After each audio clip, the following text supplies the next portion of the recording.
Namaste. Welcome to this Bhagavad Gita masterclass focused on one of its deepest verses 7.5.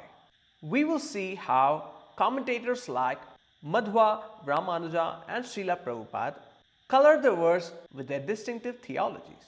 We will substantiate this analysis with quotes and proofs from their own commentaries and contrast their interpretations with the actual aim of Gita, which is self-knowledge and liberation.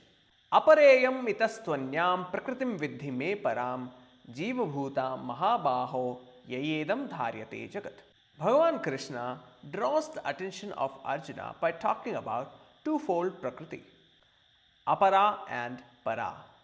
And Apara was described in the previous verse as eightfold, and Para is described as Jiva. That Jiva is equated to Parameshwara, as the question asked by Arjuna in 2.7 is that for self-knowledge, and the confirmation of that question being answered is seen in 1873, where Arjuna says, I have gained the self-knowledge and I am clear. Beginning with Madhva's commentary. There are three main points I want to cover. Prakritihi dvividha sthula sukshma rupa, Pita Vishnuho jagataha, Mata Shri Devi. And the last point, Sthulaha Jivaniya Gunatmakam Jiva Shaktihi Shri Devi. Even though the verse talks about the Para Prakriti, the higher Prakriti, as Jiva, Jiva Bhutam, but here Madhva interprets Para Prakriti not as Jiva but as Shri Devi or Lakshmi, who is subordinate to Vishnu, and Vishnu alone who is supreme.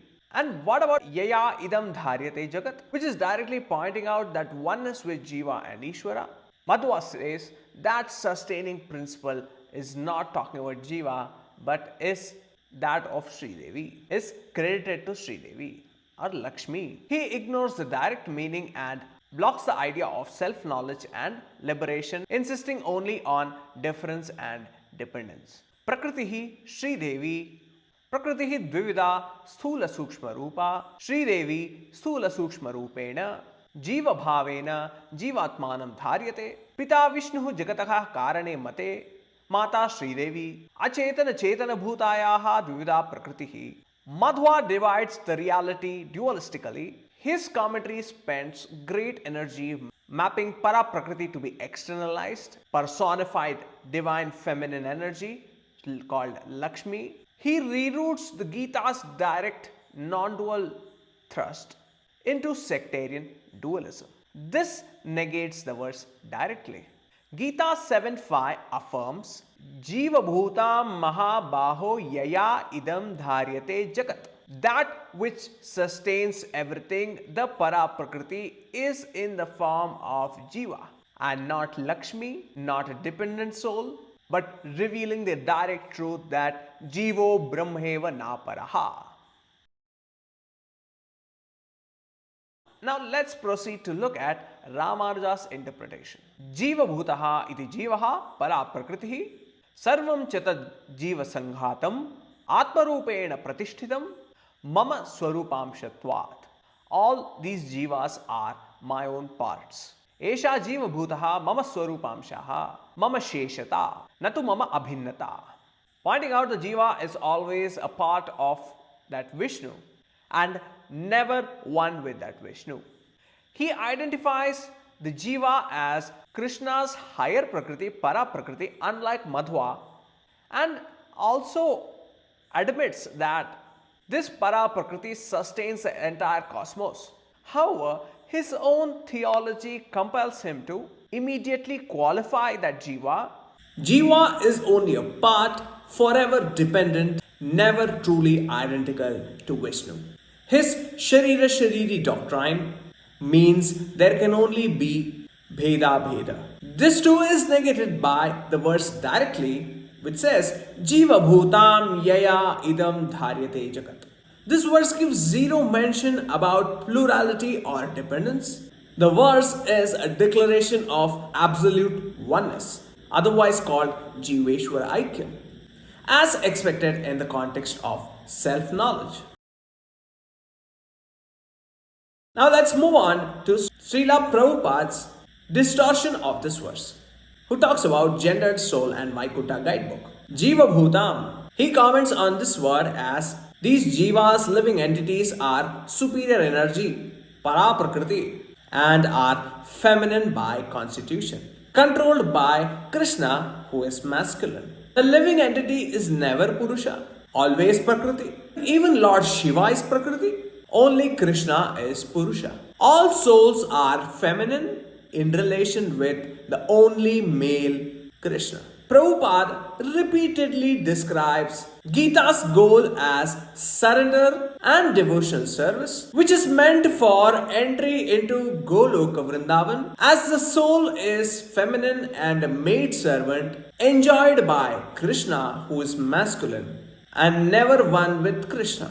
This concept of soul being feminine is pointing out the deeper implication of their theology, which is Rasabhava, where you play with Krishna as a gopi and love that Krishna. In fact, this perversion of the Gaudiyas is very well described and elaborated in the introduction of this book as it is written by Prabhupada. Prabhupada uniquely adds gender dynamic unseen in any scripture of Sanatan Dharma. Every soul is feminine and only God is masculine. The main thrust of Gita, as per him, is to transform it into a manual for loving devotion and destination to Goloka, bypassing Jiva's own recognition of oneness with Krishna, oneness with Ishvara. Self-awareness is collapsed into a servant-master relationship, and Gita becomes a mere tour guide to Goloka Vrindavan. All these funny ideas and the distortion are negated by the words of this verse itself. The verse never says Prakriti is feminine, Lord is male, soul is to be enjoyed and ruled over by the Lord. Instead, the verse says Jiva Bhutam Yaya Idam Jagat Dharyate. The Jiva is the one who sustains everything, who is one with Ishvara. The Gita's vision is direct, non-sectarian, and Upanishadic, in keeping with the vision of Upanishads, and that is Tat Tvam Asi, pointing out Jiveshwara Aikyam, which is what is asked by Arjuna, which is what is given by Bhagavan Krishna. Madhva, Ramanuja, Srila Prabhupaad, for all their devotion and expertise in Indian logic systems and grammar, they drift, sometimes gently and sometimes abruptly, away from the vision of Bhagavad Gita into their own theological universes, talking about non-verifiable things and thereby getting away by saying anything. But no such drifting away commentaries can dim the light of Bhagavad Gita. Let the seekers honor all the satkarma good doings done by various traditions, but never count Jagadguru Adi Shankaracharya one among these sectarian heads.